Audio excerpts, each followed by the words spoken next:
आपको बताते हैं कि असद और मोहम्मद मुस्लिम के बीच में आखिर क्या बातचीत हुई, कैसे असद ने धमकाने का काम किया, सुनिए जरा। हेलो। कौन किए थे? ये कह रहे थे कि भाई के पास हम जाते हैं जेल मुलाकात करने से, उमर भाई से मिलने जाते हैं जेल। तो उन्होंने ही हमसे कहा था आपसे बात करने को कुछ। अच्छा। वो 5 तारीख को आ रहे हैं पेशी पे। तो आप टाइम निकाल के वो उनसे मुलाकात के लिए आ जाते हैं। तो हम यार कचहरी हमको न बुलाओ, समझो। क्या हो गया कचहरी में? कचहरी में थोड़ा सा ठीक नहीं रहता, हम कचहरी हम जाते भी नहीं उधर। या जेल चलिए हमारे साथ। अब जेल वेल हम न जा पाएंगे, और कोई मैसेज हो बताओ तो हम बताओ, जो करना हो कर दें। कोई मैसेज हो तो बता देना हमको। बस वही बात है ना कि एक अब हम क्या बताएं, एक कहावत है कि खरबूजे को देख के खरबूजा रंग बदलता है। हम आपके फ्लैट पे आए थे, इतनी देर से खड़े थे, आपने दरवाजा तक नहीं खोला। नहीं, अब है नहीं ना यहाँ पे। कब आए थे तुम? अभी आए थे थोड़ी देर पहले। इमरान साहब आपके यहाँ बैठे हैं? नहीं, इमरान आए थे और उनका कोई मसला था, तो उसी सिलसिले में उनकी गाड़ी खड़ी है, वो भी किसी के साथ गए हैं। मगर गेट नहीं खोला गया, ये ठीक नहीं है मुस्लिम साहब। हम फिर जो अरे हम तो यार है नहीं, हम कैसे तुमको बता दें? अगर हम होते तो हम होते तो मुलाकात क्यों नहीं करते? मुलाकात करने में क्या दिक्कत है? हमें वही तो बात है ना कि आपसे मुलाकात करने में कोई दिक्कत है नहीं, मगर इमरान साहब है तो आप गेट नहीं इमरान नहीं भैया, कोई बात माना करो हमारी बात, अगर हम कह रहे हैं तो। हम भी कुछ कह रहे हैं मुस्लिम साहब। अगर इमरान हुई है तो तुमको हम क्या बताएं? जाओ, चले जाओ, देख लो वहाँ घर खाली है कि नहीं है। हमारे घर पे कभी कोई हमारे घर पे कोई नहीं आता। वही चौथे फ्लोर पे है ना आपका, ब्लैक करके पूरा दरवाजा है। और हाँ उसी पे रहते हैं, गली के एकदम एंड पे। हाँ उसी पे रहते हैं। चलिए ठीक है, हम फोन करेंगे, आप नंबर सेव कर लीजिए। इस बीच पुलिस के लिए 2 लोग सबसे बड़ी गुत्थी बने हुए हैं, शाइस्ता और गुड्डू मुस्लिम। शाइस्ता जो कि पुलिस को लगातार पुलिस की आंखों में धूल झोंकने का काम कर रही है, जहां जहां पुलिस पहुंचती है शाइस्ता उससे पहले ही वहां से फरार हो जाती है। दूसरा गुड्डू मुस्लिम, क्या राजदार या धोखेबाज, दोनों का ही अभी तक कोई सुराग नहीं लगा है।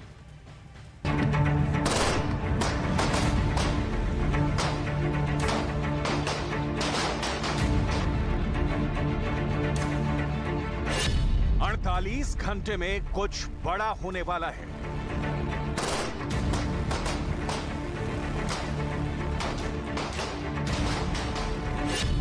अड़तालीस घंटे में गुड्डू और शाइस्ता का गेम ओवर।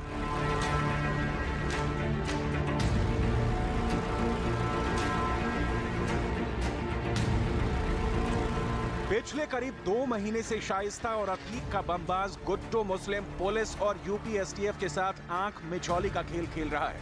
पिछले करीब 2 महीने से वो पुलिस को चकमा दे रहे हैं, लेकिन पुलिस सूत्रों की माने तो अगले 48 घंटे के भीतर दोनों को लेकर बड़ी खबर आ सकती है।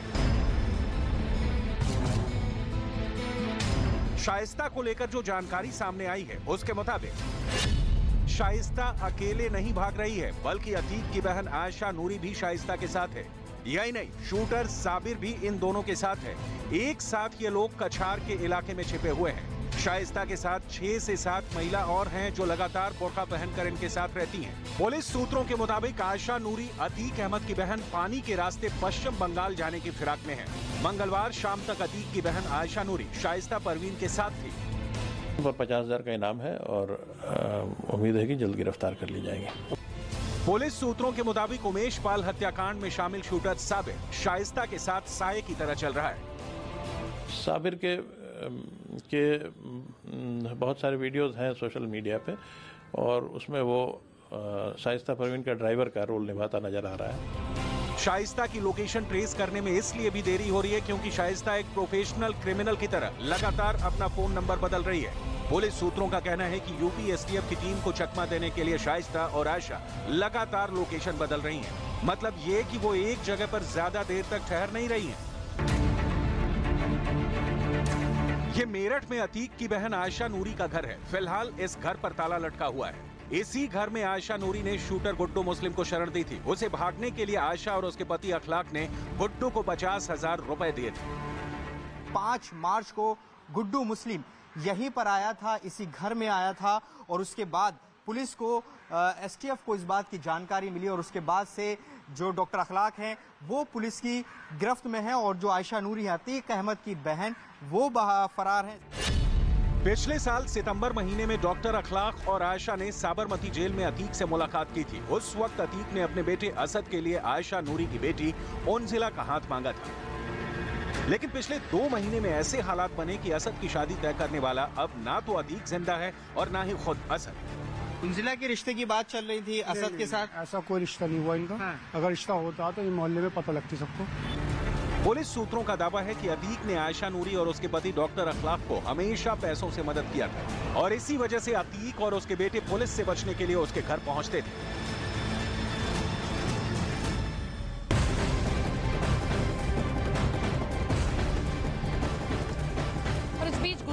घर पर नोटिस चस्पा 3 अप्रैल को किया गया था और अब उस पर माना यह जा रहा है कि पीडीए कभी भी कार्रवाई कर सकता है। गुड्डू मुस्लिम के घर पर 3 अप्रैल को एक नोटिस चस्पा किया गया था जिसमें लिखा गया था कि आपने गैर तरीके से जो है अवैध तरीके से इस पूरे घर को बनाया, लिहाजा पीडीए कभी भी आकर इस पर कार्रवाई कर सकता है। 15 दिन का समय आपको दिया जाता है, आप सामने आइए और जवाब दीजिए। लेकिन गुड्डू मुस्लिम क्योंकि फरार चल रहा है, लिहाजा अब यह माना जा रहा है कि गुड्डू मुस्लिम के घर पर कार्रवाई हो सकती है।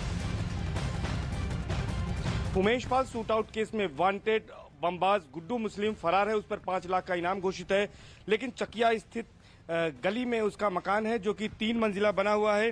हालांकि यह मकान बहुत ज्यादा बड़ा नहीं है, 13 गुणे 45 यानी 13 फुट इसकी फ्रंट है और 45 फीट लंबा है और इस मकान में ताला बंद है, आप साफ तौर पर देख सकते हैं। और यह मकान पीडीए के इस मुताबिक अवैध रूप से बना हुआ है, जिसके ध्वस्तीकरण के लिए आदेश पारित किया जा चुका है।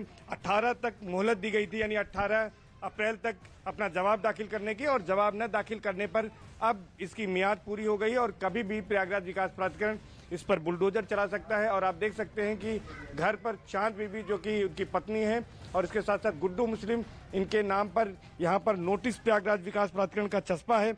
लेकिन मुश्किल प्रयागराज विकास प्राधिकरण के सामने ये आएगी कि चूंकि ये गली में देख सकते हैं आप कि बेहद सकरी गली में यह मकान है, ऐसे में यहाँ पर जेसीबी या पोकलेन मशीन किसी कीमत पर नहीं आ सकती है। ऐसे में अगर इसका ध्वस्तीकरण करना होगा तो प्रयागराज विकास प्राधिकरण को भी मैन्युअली यहाँ पर कार्रवाई करनी होगी। लेकिन अपने आप में बड़ा सवाल यही है कि यहाँ पर जो गुड्डू मुस्लिम का परिवार है वो पूरी तरह से फरार है। इसके अलावा चौराहे पर एक दुकान भी है जो आबिद मटन और चिकन शॉप के नाम से थी, वो भी बंद है, उसके ध्वस्तीकरण की भी मियाद पूरी हो गई है, उसको लेकर भी कोई जवाब नहीं दाखिल किया गया है। तो इन दोनों जो प्रतिष्ठान है, जो दोनों संपत्तियां हैं गुड्डू मुस्लिम की, उस पर जल्द कार्रवाई होने की संभावना है और कभी भी प्रयागराज विकास प्राधिकरण ध्वस्तीकरण आदेश पारित कर इसे ध्वस्त करने की कार्रवाई अमल में ला सकता है और इसके साथ ही साथ दुकान को भी ध्वस्त किया जा सकता है।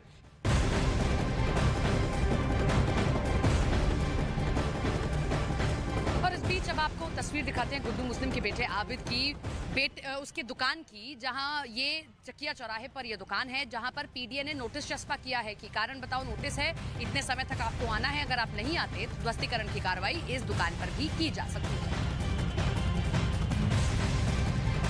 Umesh Pal shoot out case में 5 लाख के इनामी फरार चल रहे बमबाज गुड्डू मुस्लिम के घर के साथ ही साथ इस दुकान पर भी बुलडोजर गरज सकता है। दरअसल यह दुकान गुड्डू मुस्लिम के बेटे आबिद के नाम पर है और यहाँ पर पहले बोर्ड लगा हुआ था जिसमें लिखा हुआ था आबिद मटन और चिकन शॉप, लेकिन ये दुकान भी बंद है। और यहाँ पर जो नोटिस लगाई गई थी आप साफ तौर पर देख सकते हैं कि इस नोटिस को भी यहाँ पर फाड़ दिया गया है अराजक तत्वों द्वारा, लेकिन इसके भी ध्वस्तीकरण का आदेश अब पारित किया जा चुका है क्योंकि जो जवाब मांगा गया था उसके मुताबिक इसका भी जवाब नहीं दिया गया है।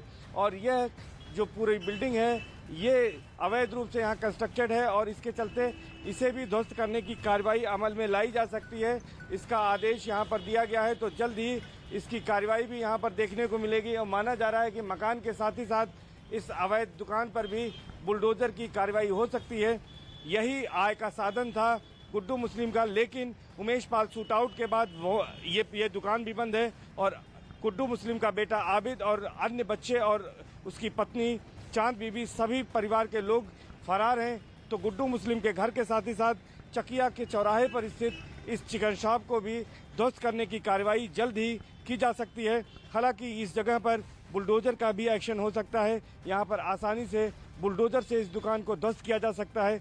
अब देखना यह है कि प्रयागराज विकास प्राधिकरण कब इस पर कार्रवाई करता है। उमेश पाल हत्याकांड में अतीक, अशरफ, असद ये तीनों मुख्य आरोपी थे। तीनों अब इस दुनिया में नहीं है, लेकिन गुड्डू मुस्लिम पुलिस के लिए पहेली बन गया है और सवाल ये हो गया है कि ये अतीक का राजदार है या धोखेबाज है। रिपोर्ट देखिए।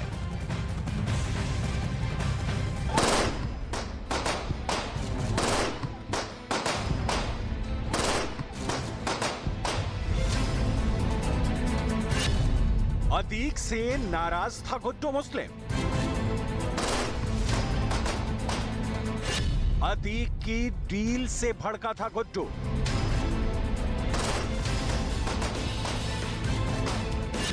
गुड्डू मुस्लिम ने ही अतीक को दिया धोखा।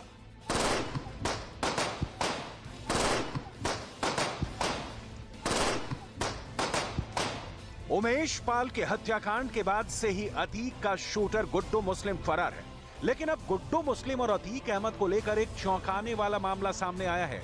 पुलिस सूत्रों के मुताबिक अतीक अहमद का सबसे भरोसेमंद और सबसे शातिर शख्स गुड्डू मुस्लिम ही उसके अंत की वजह बना। दावा किया जा रहा है कि गुड्डू मुस्लिम की मदद से ही यूपी एसटीएफ अतीक के बेटे असद और गुलाम तक पहुंचने में कामयाब हो पाए, क्योंकि दावा यह किया जा रहा है कि गुड्डू मुस्लिम किसी बात की वजह से बेहद भड़का हुआ था। वो अतीक और उसके परिवार को सबक सिखाना चाहता था। उसे ऐसा लग रहा था कि अतीक ने उसकी वफादारी का सौदा कर दिया है, क्योंकि दावा यह किया जा रहा है कि गुड्डू मुस्लिम को अतीक अहमद और एसटीएफ के बीच हुई किसी डील की खबर लगी थी।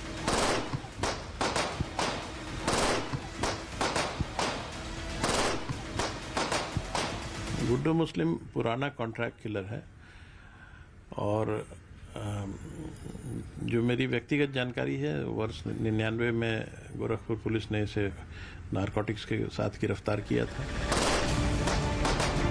इस डील की बात में कितना दम है ये तो कहना मुश्किल है, लेकिन माना जा रहा है कि इस डील की बात सुनते ही गुड्डू मुस्लिम के पैरों तले जमीन खिसक गई थी।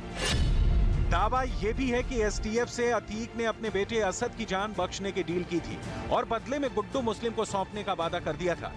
यानी जिस डील की खबर गुड्डू मुस्लिम को लगी, उसके मुताबिक अतीक ने अपने बेटे असद को बचाने के लिए उसका सौदा कर दिया था। हालांकि इस डील की बात का भी अब तक कोई सिर पैर नहीं है, लेकिन दावा किया जा रहा है कि इस खबर के मिलते ही गुड्डू मुस्लिम ने अतीक से वफादारी छोड़ दी और अतीक अहमद को ही सबक सिखाने का फैसला कर दिया।